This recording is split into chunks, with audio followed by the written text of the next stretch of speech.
Hi, I'm Marilla David, and we welcome you to our pilot episode of the Divorce Project. Are you or someone you know going through a divorce or custody battle? This show offers legal guidance and caring solutions to help you create a healthy family dynamic during a divorce and post-divorce. Next, you will meet the host of the Divorce Project, family law attorney Barry Fisher. On each show, Barry will bring together family specialists, parents, and children into a conversation about divorce and highlight the positive and mindful outcomes that can result when we all work together.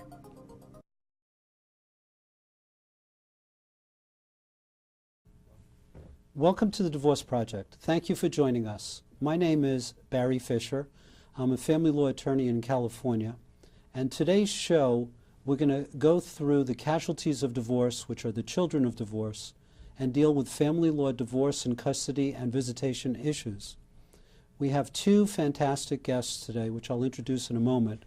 The goal of this show is to help you and guide you to have a happy divorce, a custody situation that is healthy for your family, and to bring you to a resolution that works for your whole family without all of the stress. Oh, you think it's impossible? Wait and see. I'd like to introduce first Dr. Selwood. Dr. Selwood is a clinical psychologist, practices family psychology, child, adult, and forensic in Encino, California, and she's been doing that through 1996. Welcome to the show. Thank you, Barry. And I'd also like to introduce Dana Rose Safran, who's a mother of 4 children, who just completed a 7.5-year divorce, thank God. And she's a real estate agent in Sherman Oaks, and she's here to give us a personal view of some of the negative effects that happened to her, her family, and her children as a result of going through the divorce. Welcome. Thank you, Barry. You know, a lot of people don't understand that the court system is guided by a set of rules and regulations which are passed by the California legislature. And there are certain basic concepts that I'd like to introduce to the audience. The first one is when you have custody and visitation, the courts are directed by the California legislature to push for a joint custody situation with continuous and frequent contact between all children and both parents. So when you come into court and you say, I want to have full custody of my child, you're fighting upstream. That is the wrong way to go about it. Unless there's some real good reason that your spouse is domestic violence, has beat you, has drug problem or alcohol problem, the courts are going to give you ending up with a joint custody order, and they're going to order visitation for both parents. So save yourself a lot of aggravation, start at that place, and work down. So when I say frequent and continuous contact, that means multiple visits in a week with both parents and all children. And the standard that the court applies is called the best interest of the children. The court is only concerned with what's good for the children. They are not concerned with what's convenient for the parents. So if you can focus on your children and start there, you can really make progress in the system in a short time. Now, we named the show The Casualties of Divorce. Do you have any insight into the title of our show? Casualties of divorce would be the loss of family. The casualties would be the children, from what I often see in my practice. And what happens to the children in a high conflict divorce? In any divorce, the children are always affected by it. Even if children have said before to parents, gosh, Mom, I wish you would leave Dad, or vice versa, they really don't. Children want their parents to be together. Even if they say they don't, it's going to affect them. So whether you think this is a wanted divorce or not, the kids are going to be affected because it's a change in their life. And Dana, what do you think your kids wanted when you were going through the divorce that they didn't get? I think that they thought they were going to have more time with their father, which unfortunately did not end up happening, at least not in the beginning and not until recently. So I think that was the hardest part for them, really. And Dr. Selwood, do you think that the children have the concept that they're going to have a perfect family? In other words, they came into this life with two parents, and now the family's breaking apart. And is that the basic problem that the children face, to accept that they're now going to live in two separate homes? It's not so much that they're going to live in two separate homes, it's how does this affect their life? Depending on the age, depending on whether it's male or female, which clothes do they bring? Does their favorite shirt stay at dad's house? Do they bring it to mom's house? Where do they put the books? What about their friends? Is the school closer or not? All these things that affect their day-to-day life is what makes it difficult. Not just the fact that there are two homes, it's the problems that arise from having two homes and the transitioning and the things in their life. Let's talk about transitioning a little bit. The courts are very mindful of transitions, and in high conflict divorces, the courts will usually make the transitions at schools. That means pick up and drop off at school rather than the two parents seeing each other. Yes. Did that happen in your case, Dana? Yes, it did. Actually worked out really well. I think it can be a very useful tool to have a kind of neutral place to exchange the children, and in the case of a school, it's perfect. So the courts look to remove conflict. And the problem is that the parents sometimes have goals that are not in alignment with what's in best interest of their children. And that causes a big problem. Dr. Selwood, if you were having a parent, could you advise a parent for us on the air as to how the parent could avoid causing harm to their own child while going through the divorce process? One of the biggest things that I see with parents is they have a problem with that term, best interest of the child. Here the court is telling them what the best interest of the child is, a psychologist is saying what the best interest you are. They feel that they know what the best interest of their child is. And really what it comes down to is parenting. They're saying, I know what's best for my children. I know how to parent them. And that's where I see the biggest cause of conflict. It's in parenting styles. Even if you don't have a divorce, the parenting styles are usually different between two parents. Typically, yes, children know to expect one thing from mom, one thing from dad, different things from different parents. But once the family is split apart and then there's different homes, it increases the sense of which one is better, which one is more right, which one is in the best interest of the child. And Dana, did you have cooperation from your husband in telling your children that you were about to go through a divorce? No. He really didn't want to tell them in the beginning. I had to force the conversation. It's always hard to have that conversation, especially when the other person, he was sort of in denial about the whole situation, so made it a little harder. Did you continue to have a conversation with your children throughout the divorce? I think I would say that I tried to assure them that we both still love them, their father loves them, and I love them. Even as conflicts were happening between us, I would always assure them, no matter what, that we still love them. We didn't talk about the reasons for the divorce. Sometimes it would come up and they would say that they remembered the arguing or something like that.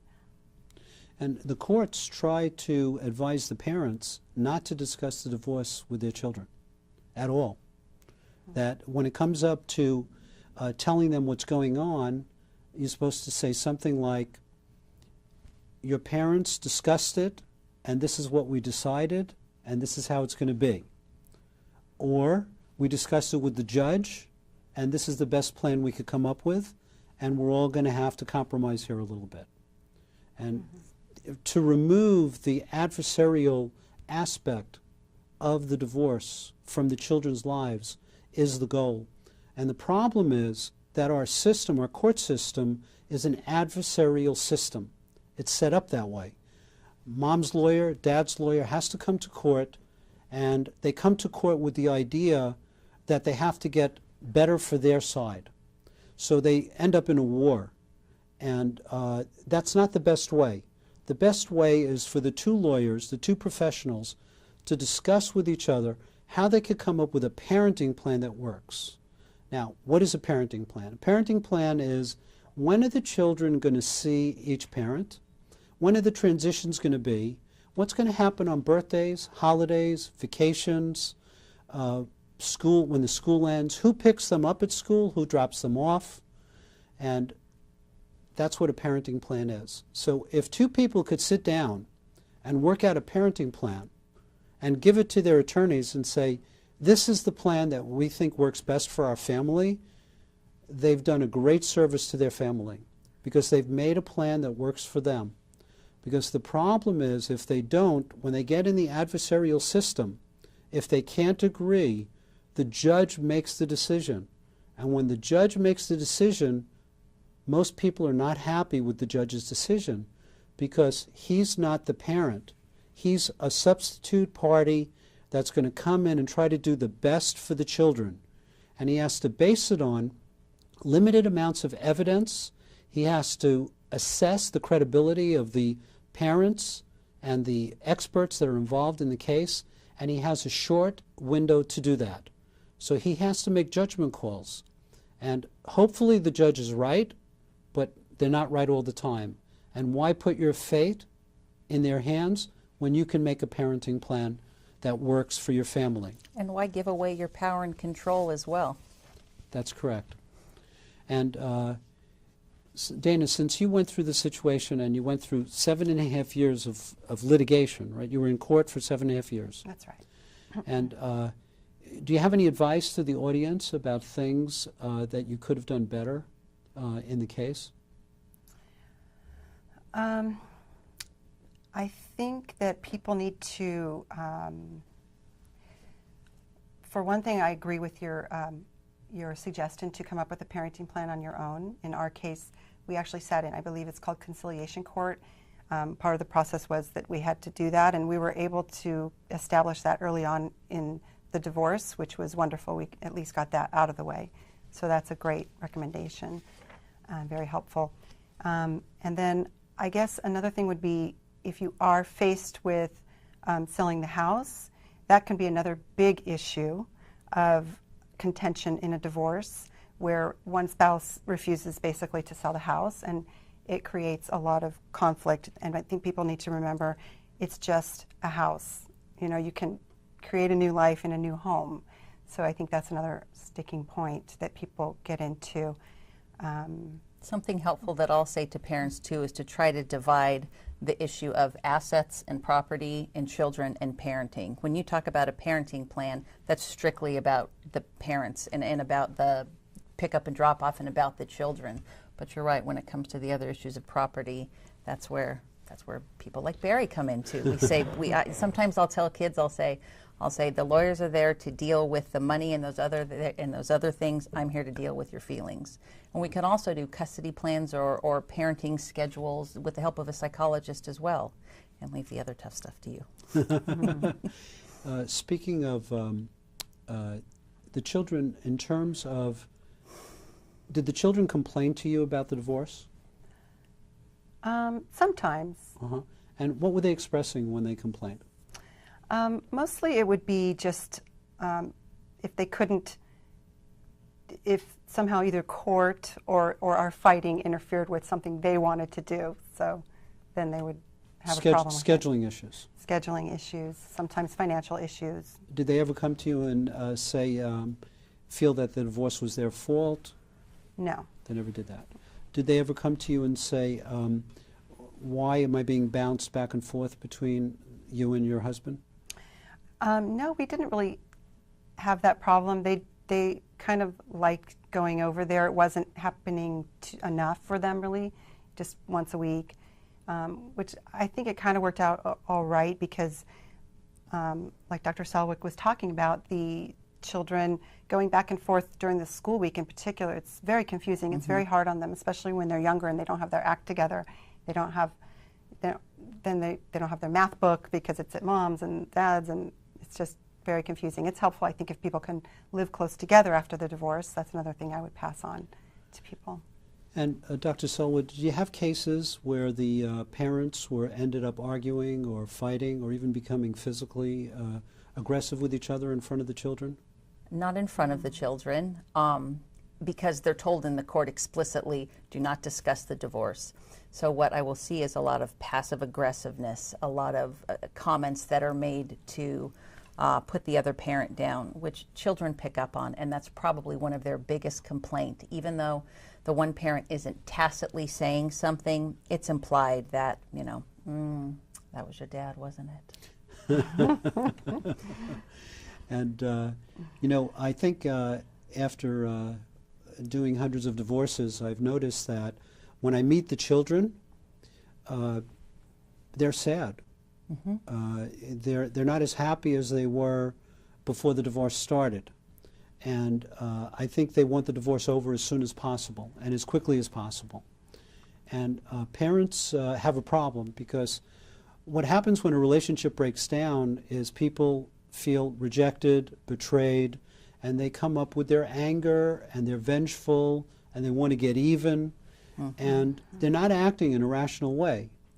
And hopefully they come to a competent family law attorney that could advise them to calm down and to get control of themselves, because they don't do any justice for their family. I'm seeing a lot more of that with attorneys as well, that there is less of an adversarial relationship. They know that at some point they have to settle. So there's a lot of, what's the word I'm looking for between you all? A lot of camaraderie. You know, as much as there's adversary, there's also camaraderie and goodwill and realization that at some point the litigation has to end. Well, there's been a recent shift in the court system because of budget cuts. Oh, yes. So there's less family law judges available, so they've set up a new system to cause settlements to occur, and they're pushing the attorneys at every stage to settle cases. There is one settlement judge downtown, Hank Goldberg, that has an 82% success rate in settling the cases that come before him. So he's their new settlement judge, and he's helping a lot. Fantastic. Could you tell the audience what a custody evaluation is? Well, when you're going through a divorce, there is sort of the, as I say, least invasive to most invasive. A custody evaluation is probably one of the most invasive things that you can do to help settle your divorce. A custody evaluation is basically when parents do not agree on any type of a 50-50 plan, any type of a custody schedule, that they need an expert to come in. And what the expert will do is both parents will go through a full battery of psychological tests and personality tests. They will interview the children. They will interview the parents with the children. They will watch transitions in the office, outside of the office. The process takes about 3 months. Then you get this write-up, and what the evaluation does is it basically gives a list of recommendations as far as what they feel the best interests of the child should be regarding custody. Usually it's specifically custody, but they can also answer other questions if they need be. Sometimes custody evaluations are used in move-away cases when one parent wants to leave the state or move to another county or cause a disruption in the parental relationship with the other spouse. But you can avoid a custody evaluation completely.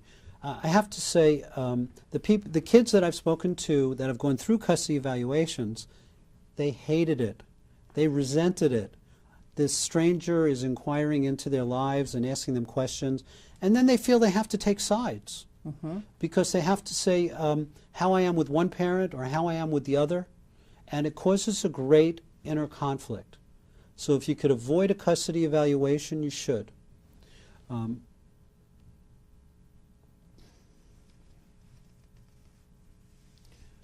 There's another problem that comes up with divorced and separated people, and that is when they bring a new person in as a new partner. And Dana, you had that experience where you are now remarried after the last divorce. Is that correct? That's right. I've been married for 3 years now. And how was it to bring that new person around your 4 children, right? Well, I have 2 children, and I have 2 stepchildren now. So at the time, they were mine were 5 and 10 when they met, and my husband's children, my new husband's children, were 9 and 12. So they were all about the same age, and we were. We took them to Disneyland. We took them to SeaWorld. You know, we took them on fun trips, and kind of got them to know each other that way. And then one thing that I recommend that we did was we really took our time in merging the relationship, merging two households, and getting married. We took about 4 years till we got married.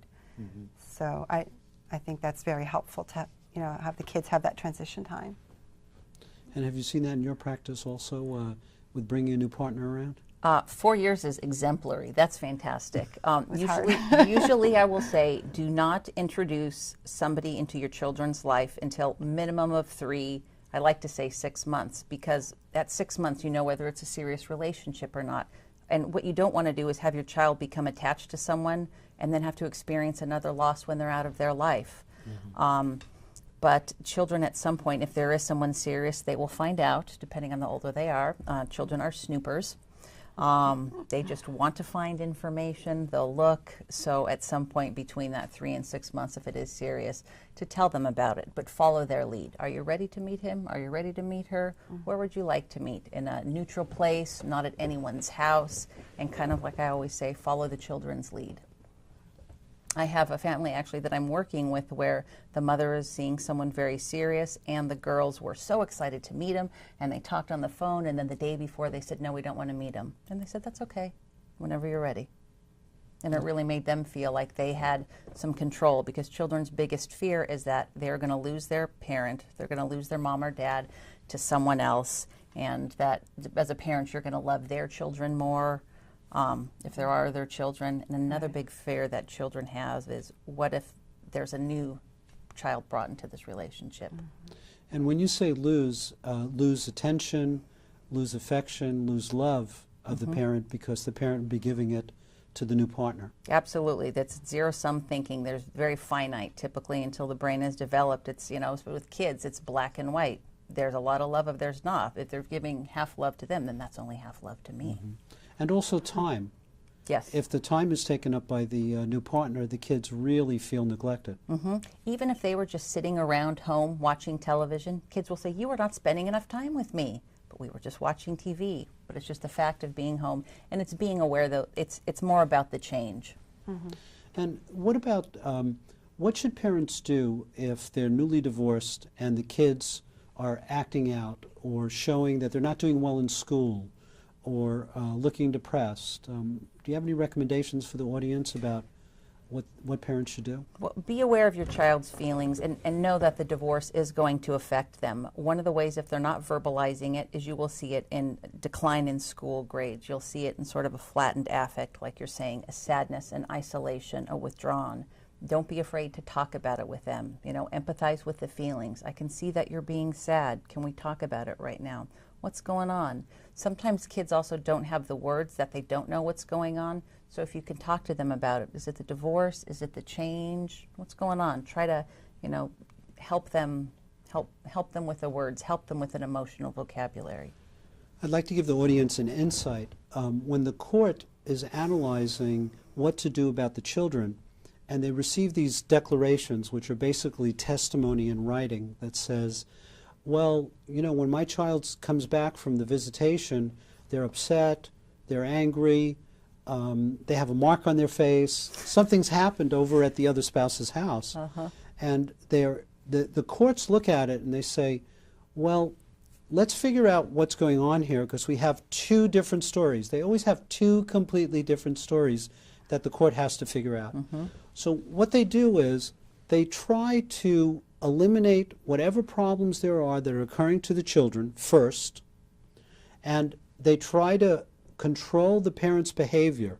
So first they ask the parent to act in a certain way.